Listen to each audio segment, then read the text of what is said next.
ouais, monde entier. Ça, c'est le roi du phénomène qui subit. Vous savez, la biso trop. Ça, là, on a le c'est une vidéo anniversaire. On a le subir. La scène est venue le Kumoko. So, vous savez, vous avez plaisir. Biso, tous s'abonner. Bakinois Balobi TV. Bakinois Balobi TV. So, vous savez, vous s'abonner. Biso tout. Na Bakinois Balobi TV. Ils ont le droit de Pessinga. Ils ont la scène est venue. Final derrière qui a besoin d'arrêter. Merci beaucoup, Nabino Nyonso, comme d'habitude, votre message Nicolanda, Tosoua Paul, votre humble serviteur. Lelo, Tosoua Paul, Toyambi, Lelo, Ndeko Basile, honorable Clément, Ndeko Basile, moi, Moko Yabaye, Oyaba journaliste, va saluer moi fierté. Il y a Bisso à Batalinga, la Mingi Lelo na Congo, Abima député. Après ça, pour l'auténité, bien qu'il y ait après, mais ça a confiance pour notre intervention de Bélé à l'époque pour nous défendre toujours le peuple. Oh, les autres soit Paul, Nayambié, Moutuna Nabisoto, Maman Nalikam Nabiso, Lelo Ezali, élection Ezali, en 2023, en 2030. Petite émission Nabiso, si j'ai Nabiso en Gohan. Élection Ezali en 2023, en 2030. Et pour Nani. Basile Lolo na bandi bozolanda un peu partout azobeta lisolo wana azobeta les lobby sope na bakino ba lobby to linga to zoyer poto solona emuke ndeko Basile boni malamu ndeko po mukolebele non tozana biso nda mazo sunga na makambo boni shadari Kusirko aza bien Joseph Kabila pe bien aza bien moi bapel les ara ningi zayekala te nani sénateur à vie Joseph Kabila a benga batute yo fo benga ye leke na zela ya Némi obengi ye po benga yo bon abat na benga mais président Félix Abenga donc président Félix Abenga ko Kabila à côté ok c'est intéressant lelo babi li solo ya votre côté maman li Kambo oza Kinois obima député na Kinshasa mais il y a un petit souci na niveau azandu tomoni vice-premier ministre qui côté sabatu lelo susu na yoki ba bisinga ki azoki no nommé administrateur à sika azandu est-ce que yoza qui vice-premier ministre intérieur ou ça qui est intermittent mukuse est-ce que on avait mis à attribution nani vice-premier ministre en charge de l'intérieur, sécurité, na affaires coutumières, azali patron ya sécurité intérieure ya mboka. Patron. Bazami balete. Patron. Et loko nyonso o ezali ko troubler ordre public. Na kati intérieur ya mboka awa, ils ont la compétence na yi. Yango mona ke non, il arrive des fois que vice-premier ministre y intérieur et sécurité à kanga assemblée provinciale Songolo. Logiquement, à quoi il faut kanga ngote. Ce qui a kangi yango, c'est qu'il y a eu trouble à l'ordre public. Yango kangi alukiete ya solo clair et mona na makambo semboma pour aya ko fungola. Batumingi bazali ko kama mais comment nani akangi tout ça. Lelo oyo ce qui a moni que non Zando na ville province à Kinshasa ezali foyer il y a trouble dans l'ordre public et que conduire tina mort d'homme, il est appelé à y mettre de l'ordre. Même ceux qui, il y a un gouverneur, il est appelé à y mettre de l'ordre. Mais en mettant de l'ordre, à travailler dans le service, il y a province, en commençant par le gouverneur, en collaboration, pour que Bassa la Lolengeye à Moneli, na Bosololaka, na communauté sécuritaire, je parle bien, la communauté sécuritaire pour que non qui met et vendre. Kinshasa ezali mboka ko sakana na ngote, ezali siège à institution. Mais de ces équipes de justice. Kinshasa ezali siège à institution que yé azali a Bengami pour na kotosa mibeko dossier ezaki na justice depuis quand? Cette histoire ne date pas d'aujourd'hui.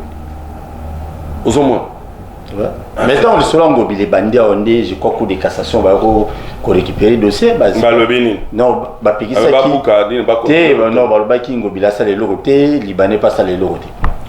Bah, si go, Gobila, ça les lorotés, Libanais, ça les lorotés, si go, bah, le Baking n'est pas la population. Population à Teka. Merci beaucoup. Tomane Mission Nabiso, 13 députés. Élections années en 2023, en 2030. Tout le monde est déjà bandé comme moi, député, il y a FCC, Bazotambola, 13. Bon, FCC karaté, Bazamo est belé, il y a ma famille politique est belé, Babikuna couleur politique est atteint Kiri Nabango, Bazotambola pour nous Luka, Kokutana Baye belé Amboka, Bakonze belé Amboka, Bakutana Félix est Ambayi Bango, Baye catholique Baye Bango, moi Bate belé, c'est que Kabila Yama Bango. Démarche Nabango, est-ce qu'il y a quoi bouter pour l'intérêt, il y a peuple congolais? Baza libre.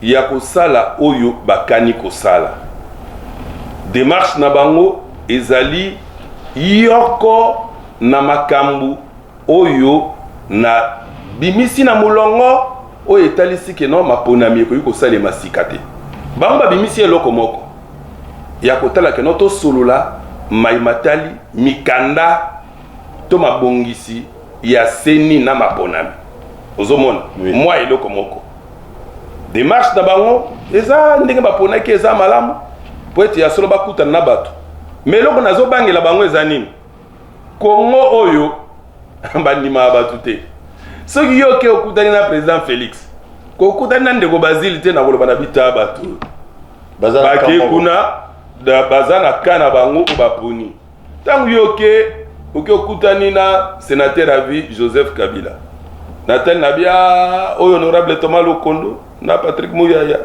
na Delice Sanga na bato bazana boule moko mabe na bakisa bango c'est ça ne passe où ezana Congo mais bandimela bango baza ba congolais batelemi bake ko solola eza lokola ngai ndenge na yebisi ba congolais awa omoni batutu bazobenga babiteli kamolobi eza malamu malgré na bandi na kotala te pona okende ngai pe na solola na ba congolais nyonso. Mais namoni que non, nazali fondateur président, il y a coalition nationale populaire. Bisonde Mboka. Batunde bazananga. Namoni que baza mingi kodeka. Batumi balemi sato on a kende otala. Donc c'est pourquoi nasali ya moté. O bazo kende, libre à eux, ba kende, bonne chance. Ba likambu oyo bake koloba, ezanango mabete, ezali parmi ba 5 points o nazanango pour que mapone mamalonga isali. Dialogue, est-ce que cause à l'avantage Lelo, la minute? Dialogue Thomas Solo au Koki Koboya Yangouti. Mais est-ce la dialogue te Yakokenoko Kabola la poste? Dialogue Thomas Solo na oyo et sengami et ya solo to bongisa makambo kanabiso. Eza na mabete. Mais le lenge ya bosali yango ndezali problème. Le lenga kosalisa yango banani ba okende kuna 13 wana na batu bango bake kotala 4 basali 20 pour na pe ko respecter ba mesure barrière ba geste barrière basala 20 wana kaka to ekozala ndenge nini ozomona ekozala ndenge nini wana ndezo pesa bulu yeke siko nani akokende te dialogue belé salimi ya butine lote ntango ya kete ezali passe mais alors esengeli kotala est-ce que likambo bazoloba wana ko modifier constitution pour la élection présidentielle et le mwana tour moko comme na deux tours est-ce que ekoki kolobama na bisika mosusu oyo congolais nyonso amikuti to ndenge nini toko pesa ka makanisi ezali parmi les 5 points on a lobby que ezali impossible ko sel sa élection en 2023 et ko sali makate bo sana pe yango pour l'année. Alors na banza wana koti na question munene okay.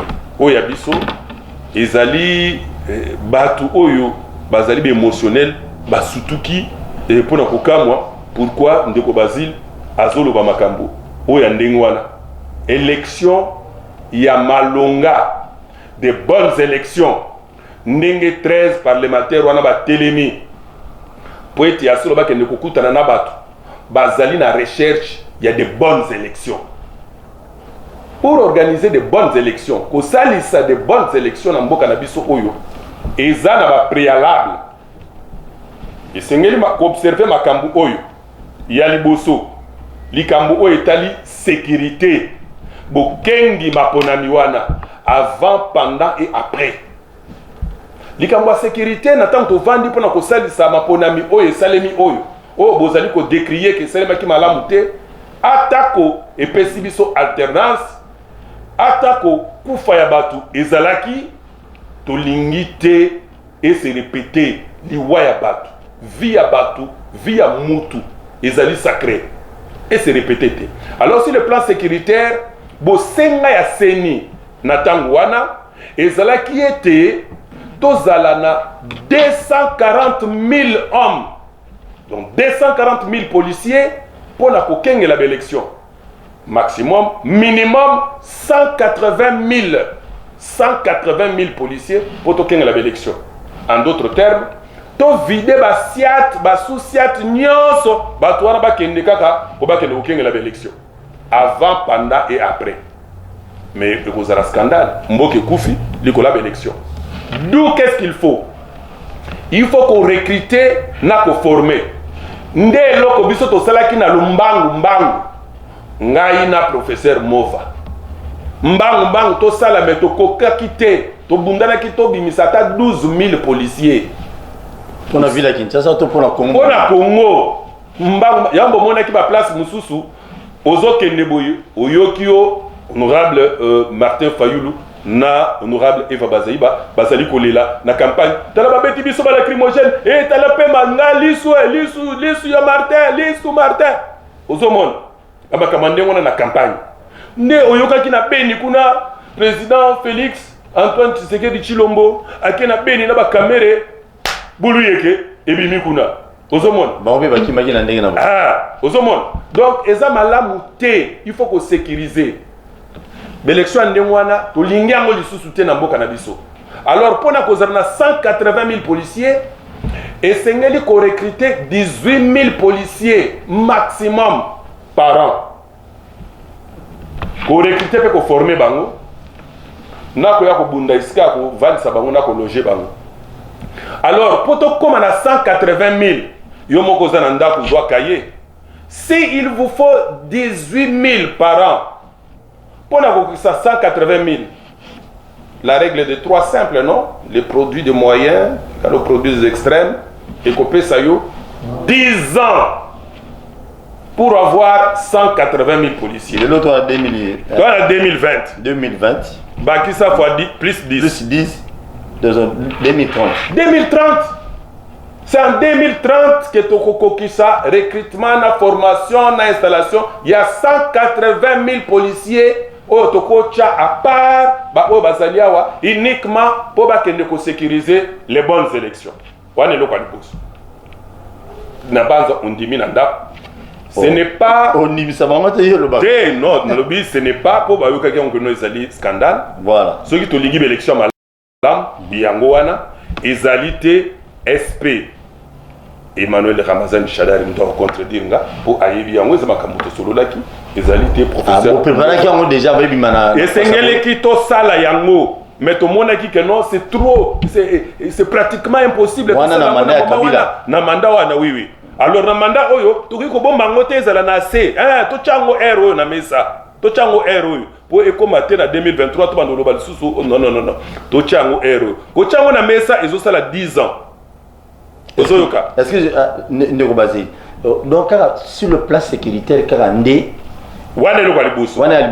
deuxièmement sur le plan organisationnel que notre organiser élection en profondeur animateur organiser l'élection na ba détails techniques ou élection et salement mise en place il y a bureau ya Seni tozana 2020 tozana mois d'août il y a 2020 les solo que tu as bureau ezalité Rosar Malonda dans les oubliettes kuna et sengeli siko ba confession religieuse ba ya kozonga ba solo lisusu ba ye oyo ba betaki kati po te ba bimisa Rosar Malonda ba kotelemela ba mususu wana ba biote siko bozoya na ye biso pe to lingi ete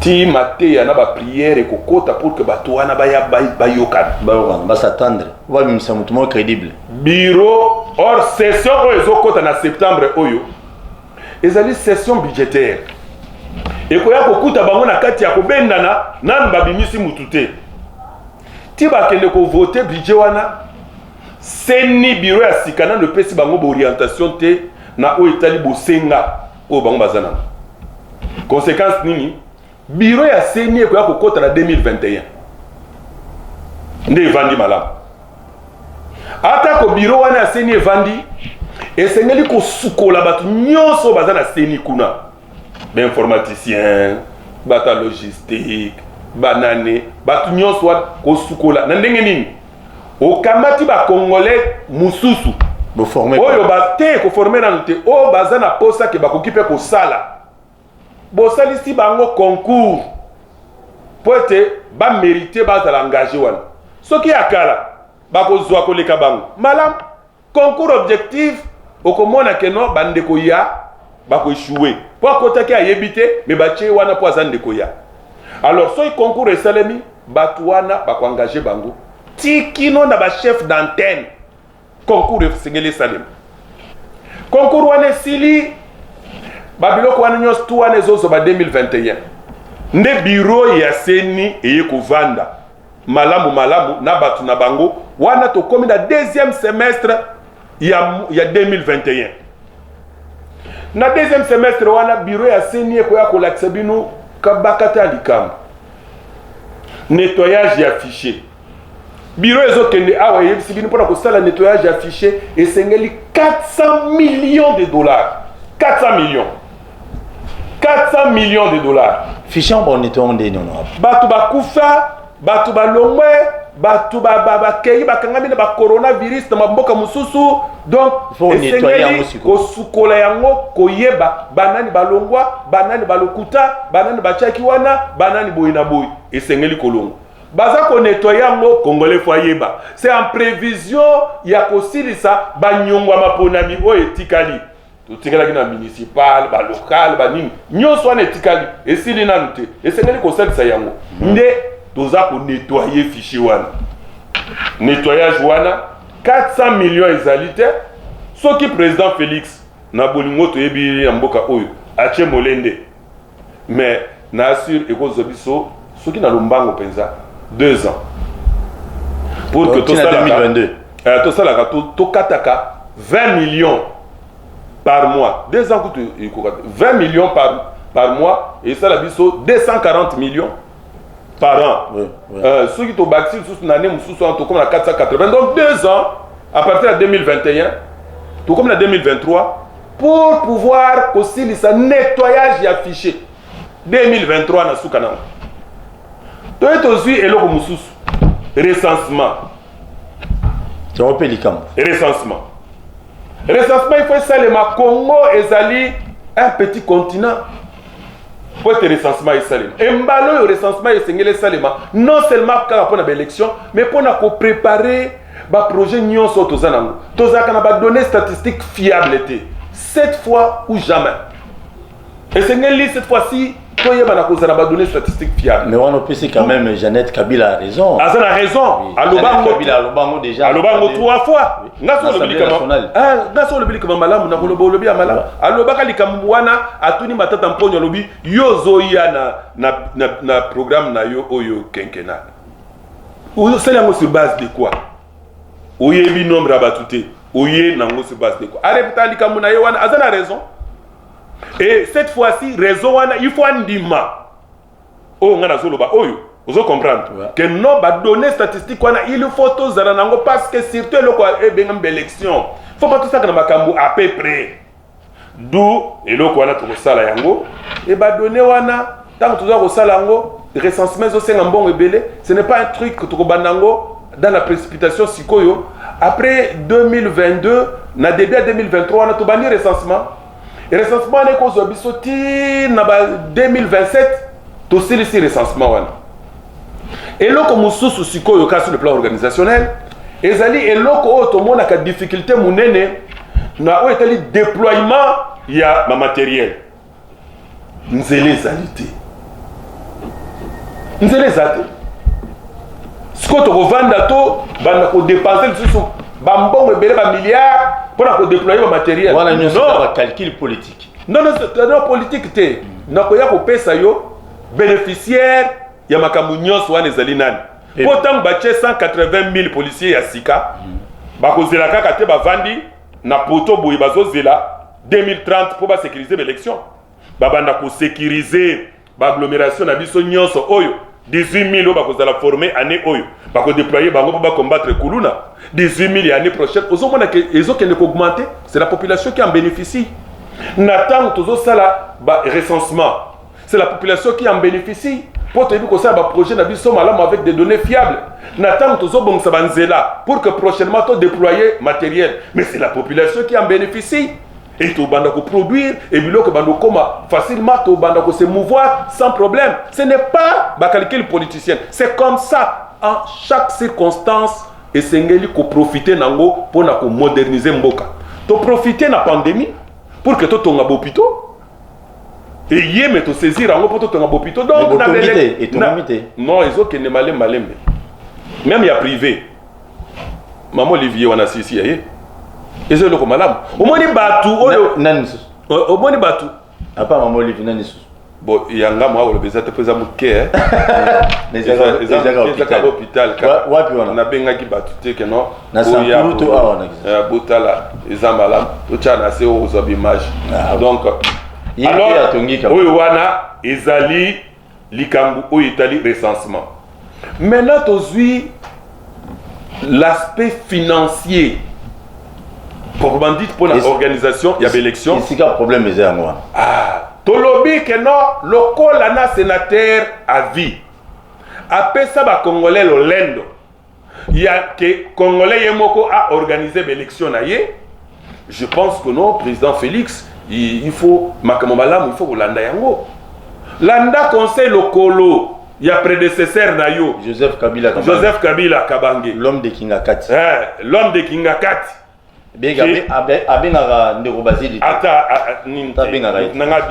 mais président Félix Yende donc Yenda bien c'est bon donc landa le koloana que Congo Yangomoko est organisé l'élection Nabiso mais ça demande des moyens au lieu que ne tendre le beau que pas battre moni moi si oyo sangisi mbongo et pas battre babalelaye akoma moi si à un père ozomona moi si abatu nyonso l'élection oyo botandi tandi maboko ete ya solo sunga biso américain ba ko senga mbongo pa nani yao po ba organiser l'élection pa na bango non ba sengite bango wana ba glisser ba américain ba glisser ou appliquam est-ce que lo le kufi bango moko d'où président Kabila pas glissa na bino longo na biso longo qui m'a 10e riz bo rejoindre très bien au moins place wana batu ba comprenanga te baloba non te aussi ça na no te na fungola batu ba comprenanga te baloba ndeko bazila za traître or na mona que ça est impossible à organiser l'élection en 2016 de la même manière bande quoi FCC na ndi batu musu balobi lobi babiote omoni boye président Félix Alessier allez sangane makambo bache déjà structure mobimba contre la corruption bili mozo kansaka makambo wana allez singa ndenge nazolo ba makambo ezali ya solo et puis yemutu et wutie pa na yete nazali ko alerter batu nyonso na mona ki bande ko IDPS pour ça ko milengela déjà na 2023 et puis ba chanase ba milengela de bon ba chanase le PP da bana déjà ko installer batu na ba na mona ki batu PPRD ba ça ko milengela et bo chanase be élection za siko te bo rêver to bon na élection ezalité ozomona na lobby kaka pour un intérêt il y a politique non tout ça pour un intérêt en book donc 5e et 4e raison vous allez ba raison financière comme biso moko to organiser l'élection na biso ndenge lokolo to bandaki na sénateur à vie Joseph Kabila et c'est na biso mbongo ndemo nous organiser écoutez biso awa demi milliard 1.5 milliard pour organiser l'élection oyo eh ben ce n'est pas une mince affaire et sengeli Tobandako, bomba, malembe. Dans 10 ans, on peut quand même économiser cet argent. Aux hommes, que non, malembe, si c'est 1,5 milliard, soit tout ça, 150 millions, en raison. Il y a 20 millions et le Mwaka pour la organisation nettoyage affiché, et puis 10 millions, 15 millions, tout chaka par mois pembeni pour l'élection au Izoya. Mais dans 10 ans, tu as ça 1,5 tu as batute pour que tu organises l'élection à Bissou. raison oyo ya suka ezali soubassement juridique pour la que non ba élection et ça les mamalam il y a des propositions ba proposer awa ndo oluki ba 13 parlementaires ba telemi ba lobby to ke nekota là est-ce que tu peux changer une loi électorale oui on a vu makamna bango ezokota na 5 oya na 5e point il faut kobongisa la loi électorale c'est que vanda ezo attend le temps que ça va prendre naïbi combien de temps ça prend pour discuter yango ba makambo ezele belé ya ko bongisa kuna lokola makambo ya seuil esengeli kolongola yango makambo azuba voix na abima na ndenge na ye seuil esengeli kolongola yango makambo caution et belé wana eza discriminatoire ne devient pas député qui veut non la loi ne peut pas être discriminatoire to chango lan pembeni ba makambo c'est un détail na façon oyo batu bakoki pour déposer ma candidature na bango ba exigence moko belé juste pour écarter les gens au original mutozana original awa a déposer a futi mbone na banque awa akokomisa ndenge nini na chofa akomisa ndenge nini na kole tala ba difficulté oyo bandeko ba chebiso ozomona na biloko wana tu esengeli kolongola yango esengeli koyeba est-ce que élection présidentielle et au cinéma na tour moko to na deux tours biso to za ba partisan ya deux tours poto yeba ba alliance ya solo nenge ko salema to yeba na ba poids ya bato makambute au crise de légitimité ezonga lisusu l'élection ezonga na deux tours mais pour na eloko wana il faut modifier constitution mais tant que modifier constitution na kati wana pe to simba pe mandat ya président de la république et tant to simba pe mandat ya président de la république bo simba na ndé to simba et maximum elonga 5 ans ekita ou bien mata wana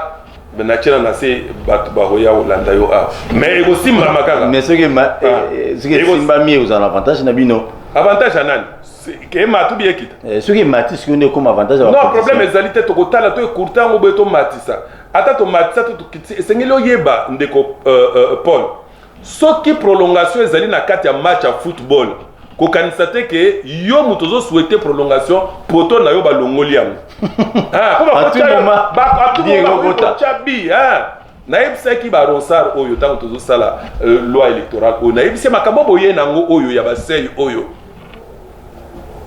ego balukela pe batu ya majorité e balukela bango ebele bazwaki sei wana te basali ba gymnastique oyo esalemi donc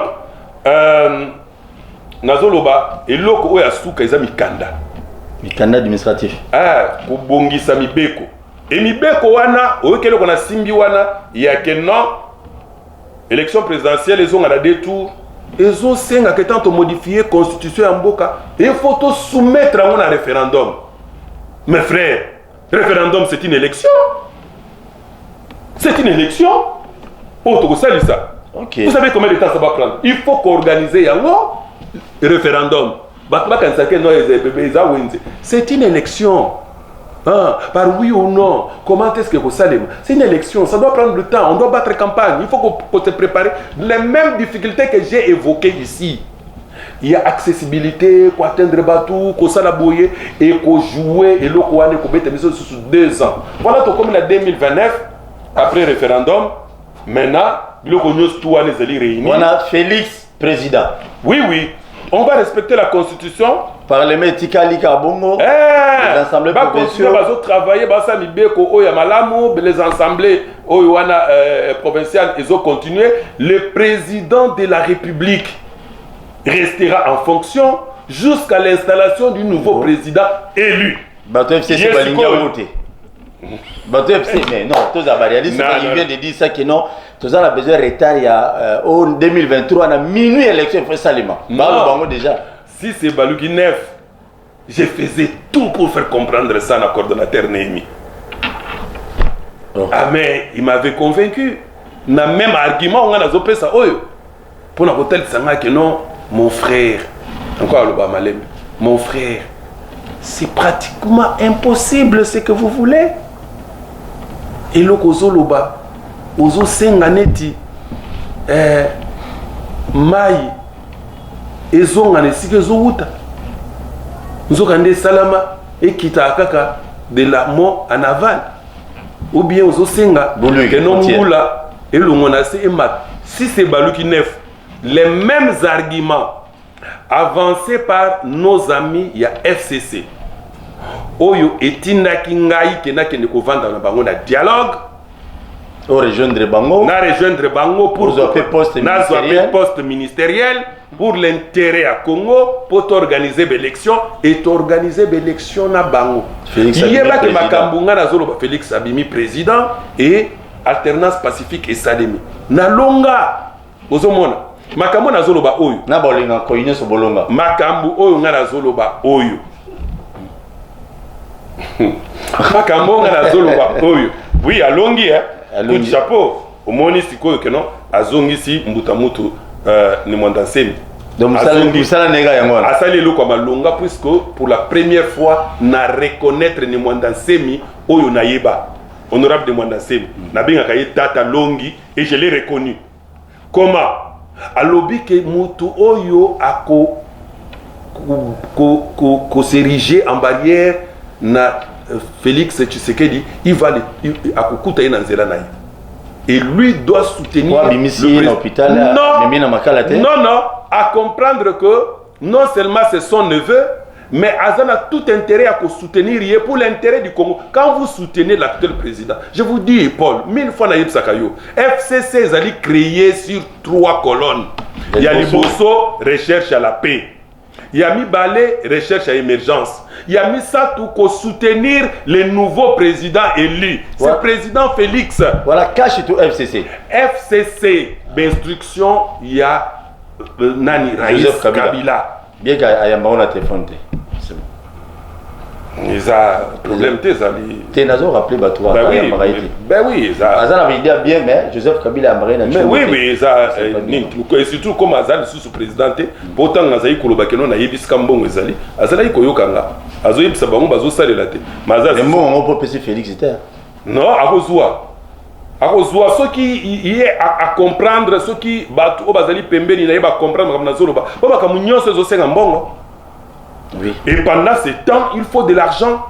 Et de l'argent, moi j'ai dit, Mbongo ba zelate, Mbongo à trésor public, balanda ba initiative au Nganazanango, Moutsura Zoloba Mingi. Bocha ya les preuves, yo lobi Mingi, au loki nomination te, au loki Mbongo à trésor public te, yebisa biso makambo au lobby. Donc on a basala qui task force pour la Covid. Bon ça l'appelle task force pour la Mbongo. Task force pour la 15 milliards. Nous avons comment avoir 15 milliards chaque année. Pendant que tous les gens Bambon wana ko kangisaka ndambu 15 wana ezali kaka pour la émergence ya mboka. Merci beaucoup Ndeko Basile. Préoccupation monsieur Zali. Au PCB ba calcul, ba chiffre, ba année, to combattre na 2029 2030 élections Salimi. OK. Ce qui président Félix actuel a postulé na 2030 wana et Kabimi pour 5 ans, ceux qui mandatent pour maintenir la constitution, pour modifier, ceux qui ont 5 ans. À cause c'est en 2035, à Tiki, nous sommes à côté. Ok. 2035 à Tiki. Okay. Maintenant, bateau, bazali, ba chômeur. Balingi chômage. Ba politicien surtout. Ba politicien, oyo, ba bokwama na ma belle à l'État. À l'ongwe, na université, na deuxième licence. Na nous ba proclamer T. À côté déjà na Moussala. Il y a politique. Il y a l'État. À côté de Moussala wana, ayebi ninga basala kabilanga te. Ayebi ninga basala ka entreprise te. Mbongo ya zwaka. Ata kabina coin. Ata kabina coin. Ata sirage na ayebite. Ayebite. Ye mbongo azwaka ezaka mbongo à l'État. Soko vandisier na chômage. Ninga na zolo baboy. Obi ka sa kangi télévision. Ces messieurs là. Donc je vais rester 15 ans comme ça. Je crois, il croit que nous avons bien à quelle rébellion parce que dans le Congo, ce politicien s'est retrouvé. Américain. Roger Lumbala, ça s'est retrouvé dans ma soloté. Azongi rébellion. Wana Zelaki et Loko Yakala. Les Loko, tous les sons bisognos surtout. Et Loko Wana ou Yitindaka Inakala, à côté de la rébellion. Roger Lumbala. Roger Lumbala, dans sa porte-parole n'a été. Tu te passes exemple. Et Nazarana Yebsayo. Et Zelaki Pona Mato Imangbongi, Yabato Bazalia Bako Kate. Bazoyo kata zo bana bango bazoyo kata ti finalement ba ko vanda na mesa a comme ministre Kabila zo nommé ya zo nommé Kabila zo nommé a décidé le seul politicien ou a nommé moi si na ministre Lumbal C'est ça pour Congo eza ya mutu te ndenge omoni groupe ya batu bavandi sikoyo bazumbo en otage ba décider groupe bato ya cash ya FCC cash wapi bavandi donc bato ya FCC nzokande bango nde bato bazwa Congo en otage. Ah oui, président a nommé l'armée awa pour que non ndenge ba groupe étrangère et ça dit quoi envahir pays bani to changer quand même système to changer pe bateau pour na kimia ekota na est à pays et ça la boyer a changer appareil judiciaire to nommer dans bateau boyer nenge sengele sala pour état de droit et fanda mon message ezala qui président sortant loba qui finit la récréation bazo kanga mutu moko te bikuki a prison fungwami et tikali ka ko fungwama na changer dans bateau boyer pour makambo sala au moins mamba ke na prestation à serment ba o ba kete wana est-ce que bazali ko bela Bakete, Premier ministre Bakete. Est-ce que vous avez une invitation? Est-ce que vraiment tu as un protocole d'État et que vous organisez une invitation? Ngai sur la place na bango na ko jouer na hypocrisie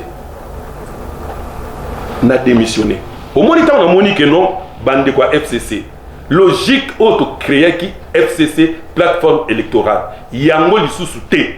Na longwe na tiki bango Moïse asala ki choix Moïse Katumbi te Moïse ya Bible ya Bible abotami na Égypte akoli na Égypte avenda ndako ya Pharaon même akila hébreu na tango amoni que non bato ba Pharaon oyo bazonyo kola bandeko nanga alongwe azongi abimi na Égypte akeya tiki bango ndenge zali na bandeko wana esengeli basala choix so ba moni que non ko vendre na président Félix ils aussi ma bangoté basa ba congolais ba démissionner ba longwa basa la politique déjà démissionné Congo za la passe politique normalement non c'est clair au moins ndeko mususu nazali ko encourager na eloko asali na eloko oyo institut sali ezali kalève amoni kaza muto a aner asa directeur même ceux qui a azali lisusu te mukonzi a aner ake ko sala marche aponi kana ya abi aza politicien ake ko sala marche. Donc l'objet a postulé na lobby. A postulé lobby, mais ba longo lié na aner, longwa oza sous.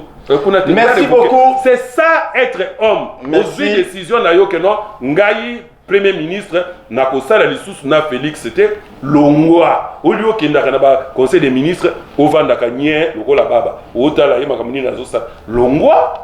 Pour Makambo, c'est très important que non, on doit assister Makambo ya Lumumba na kasavu bute, ne vous trompez pas.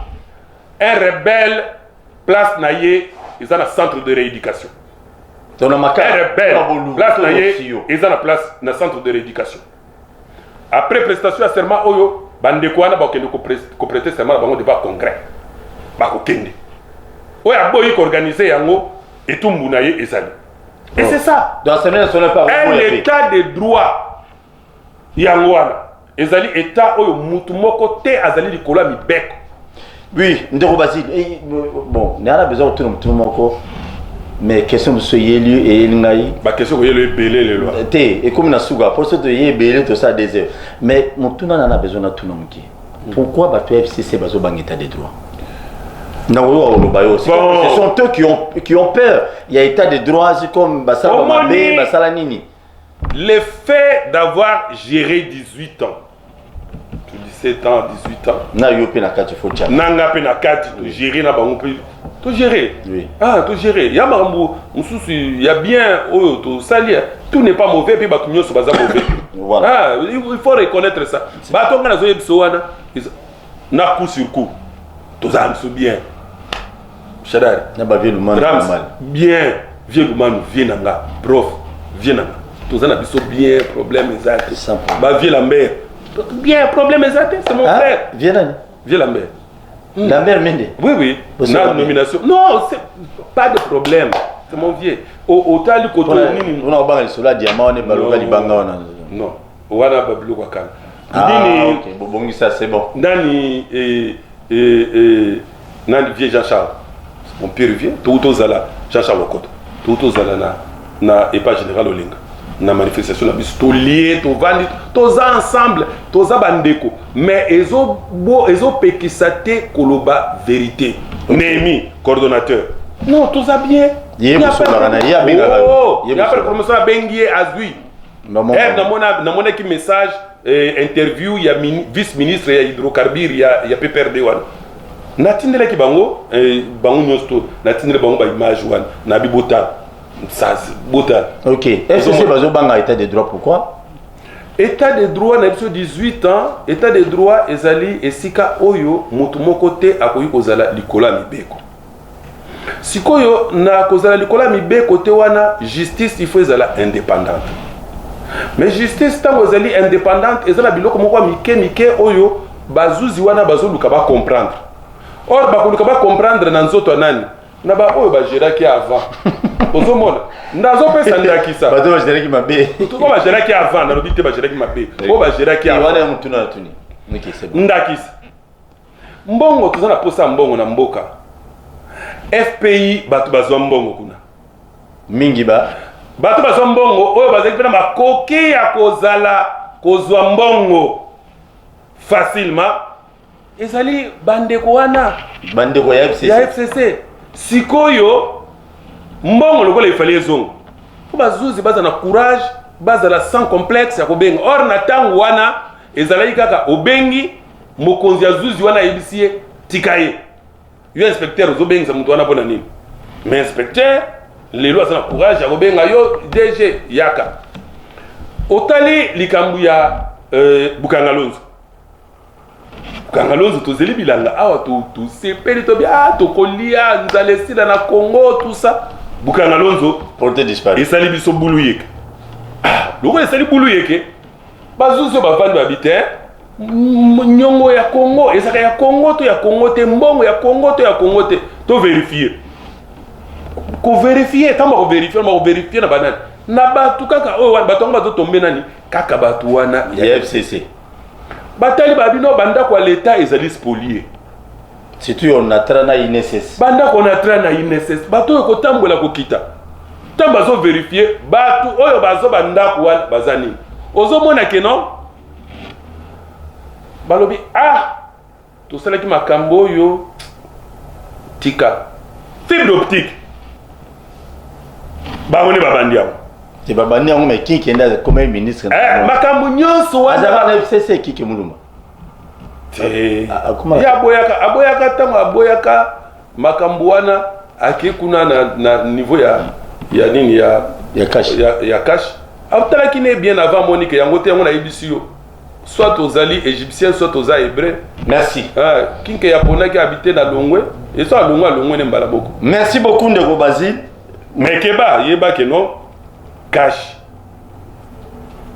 eza blanchisserie hein c'est-à-dire eza te pour ozo soutenir président Félix soko ozaki na mabe et état de droit et ko s'exercer sur yote sur qui oza na likambo baye ko tuna nga ba convoquer nga ko samba na ke na parquet awa na cassation est-ce que ba tinda ki caméra d'invitation d'abord tinga devant ndako kabo eloko wana elengisaka vandi kabo ayeka na ndako pa convocation procureur général pe akura cassation nasali suni natuni mwasi nanga nasali nini ngako maboko pembe na likambo mutute nasali nini et puis ni bakoma babio motif sera communiqué sur place natali bacamarade baza kolobi wana okoyeba bango susu te bakombo nyonso ekimi baoyebaki wana navandi na prier nabi olobaki nanga que toute langue qui se révérera en justice contre toi tu la condamneras nana problème à mutu te il faut koloba vérité onga nayebi nakendeka na koyeba vérité tant okomi kuna na koti likamni mbobenge ndetuna bajipa la police ta makambo eza boye babituka babituka botu na oyo malakizaminesikeza oyo ya FCC ankasi ok merci beaucoup ndeko Basile tozo sisa awa bato balobi bato balobaka tant balanda on a te balobaka bien mais au moins il fallait pas on dit à l'époque au travail na Joseph Kabila parce que Joseph Kabila bomaki mboka bino boke ko aider Kabila na batunaye pour ba Dindisa penda su Congo sous na mabeli. Mutuna na yo wana malamu kitoko. Rapidement. Nazo kende pena na lombango. Oyebi ke kotikela tango na tango okoya ko comprendre. Des fois na ngane na lobaka na mona ka musika avant batebele. Net ndenge nazomona comment kopesa président Félix à l'intérêt kaka na mboka awa na nzela soutien kopesa ye 15 milliards de dollars chaque année. Au Kabila Boya Oyo na proposa na président Kabila après conseil des ministres aboyate ayebisaki neni ayebisi premier Chibala ba mona ngai après conseil des ministres na expliquer bango makambo na zolo bana pona sala orgueil balanda ngati abia vice ministre o makambo ni nazana ngona mutu etikala na mona ka musika ndenge na zolo ba na mona ki keno na réunion o tozalaka na ECD ngai honorable Martin Fayou président Olenga Koy honorable Jean-Lucien Boussa Mama Alou Sambatache professeur Kale représentant ya INC et nabatu mususu ebele tozaki na kati wana na yebisi bango 2016 oyo nazomona ngo kaka que non élection ko salema te techniquement ezali impossible ndena utolo ba pona 2023 bo ezali impossible ndenge ba diplomate baza koloba que non dialogue soto dialoguer to ko sala ba élection to poussa ne pas na bango to tout na bango. Qu'est-ce qu'ils attendent par dialogue et organisation dans les délais convenus? Mais si pas, tu opter option et dialogue, Nyama ya kalides les akanakati ya lides to kende ko vanda na Kabila to sala na ye to organiser l'élection à ko échouer pour que vous sous candidat mutu na ya ko échouer to ko zo pouvoir oyo mo ochaki pe pour na moment ba élection Emmanuel Ramazan Shadari oui Shadari va bimiter bokata wala mambo obandolo la campagne to qu'est-ce que to vendre to saler ya to kena niveau ba élection avant to kena ba élection na ibisi président Kabila honoraire que non ko sous candidat bimbo lobela ki yango sima na kende ko yebisa en face comme ça ngai ba ministre nyonso ba vandi na kinga kati yoko zo courage ndenge wana koloba na kinga kati tous les ministres ba vandi yoko zo courage koloba makambo ndenge wana boyebisa ye parce que ça intérêt en mboka na sandima oyo ko ya suna kufa ko intérêt en mboka na kufa ne na yebisa babo tout na sima yo mais no faut koloba makambo ndenge ezali pona ko sembola makambo alors eloko wana to kendeki parce que tozaki na deux alternatives ya liboso soit biso opposition tozima nduki to bengani Kabila tobi yo sali se élection te bima mandat na yo esili eza malamu te pona intérêt en mboka makile kotanga azaki pe moi cité ya kovanda abibo ya kobenga nanga ndenge pesa liwa ya bato ngeza malamu te option mibale kokena dialogue kosola naye koyiba bango mayele kovanda na bango ensemble pour politique ya ngwana pour être to salisa maponami na maponami wana que le meilleur gagne to kepe na maponami na kati wana sima botali siye erreur ya silence na ye ngai botali siye na yebisi ye ayi ko bengisanga vandi na excellence Jean-Lucien na honorable Bitakwira asali biso ba proposition peut tout le cadeau fait to ye na yebisi ye nazo kende ko lobango na TV que yo ozali sous candidaté ondimi yango abi kende ko loba le seul oyo abima na TV awa na ye ko loba. Et tant que nous avons tous les 57 bandimak, 56 bandimak, moko kaka. Oyo atelemi la kinga, que non ningo zolo boana ya ngote. Positionnani. Ezalaki lisanga bonga. Lisanga bonga. Ngalobi ou mela ta 10 ans ou mela. C'est non yo faut cause de la troisième mandat. N'habite opposant. Comment yo ko bana sa troisième mandat? Yo ça mandat ici il faut tout sa constitution. mais à côté on a ti président Sikarozala élu. Merci. Alors tant que ko sala na ye et le konini oyebimi d'organiser l'élection Félix et le konini ebimi Félix président yango wana nazolo bake batika songi nazo sala ba démarche nazo banango kala mingi te ya kokende pa ya honorable Martin Fayulu ya kokende pa ya kokende e pa ya Igwe Jean-Pierre Bemba. Oui, Mbemba kopinyo c'est ya ndima ya poste. Non. Azali mutu. Nano solo la na yete. Solo na ye bien. Émission ya suka. Oyo Jean-Pierre Bemba azala ki attaqué na mboka oyo ngam na salaki na ye. Ngana Sylvina Papi. Yango na zokende ko solo na bango. Ko solo na Moïse. Koyebisa bango na Kabila. Posa na Kabila sa ndima coalition.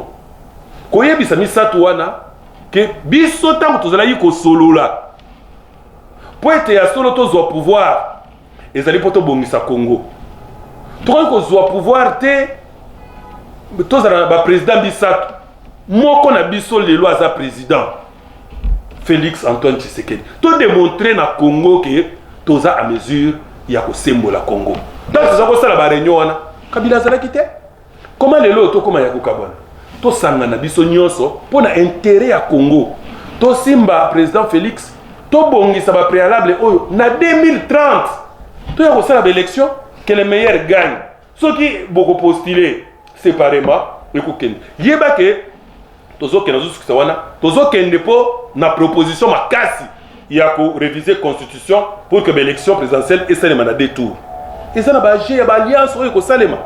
Qui vous dit pas que non, les deux tokozala balié à la mouka.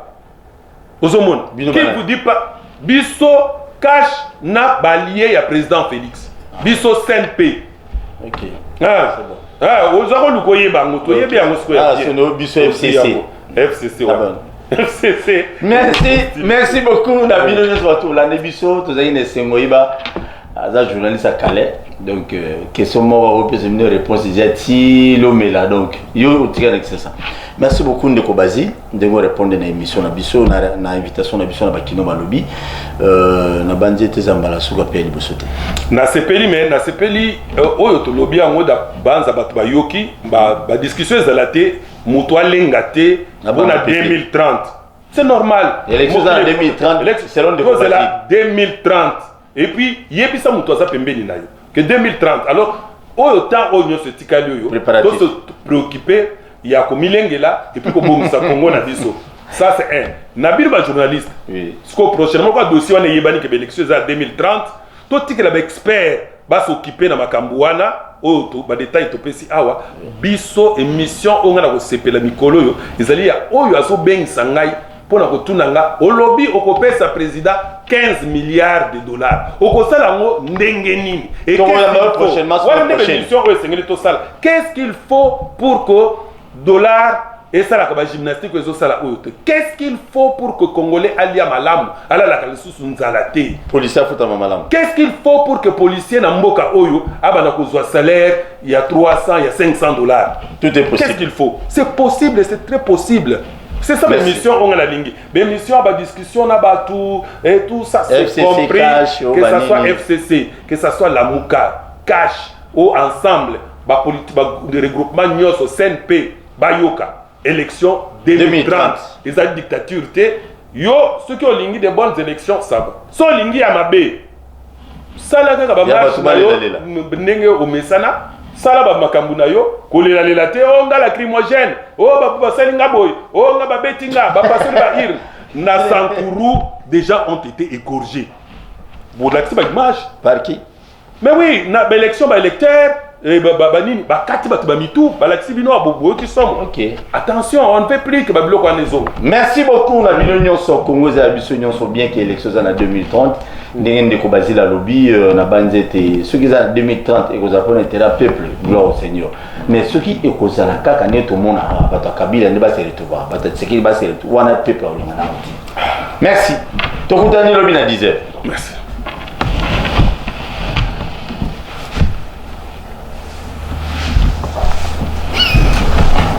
On a 2030 ouais, monde entier. Ça, c'est le roi du phénomène qui subit. bosenga biso trop salanga eloko moko boye tindelanga video ya anniversaire na ngai mpe esobe nasengi bino eloko moko so bosali yango eza plaisir na nga biso nyonso tosabone na bakinois balobi tv bakinois balobi tv so bosali yango bosabone biso tu na bakinois balobi tv eza lokwa bopesi nga eloko moko nasengi bino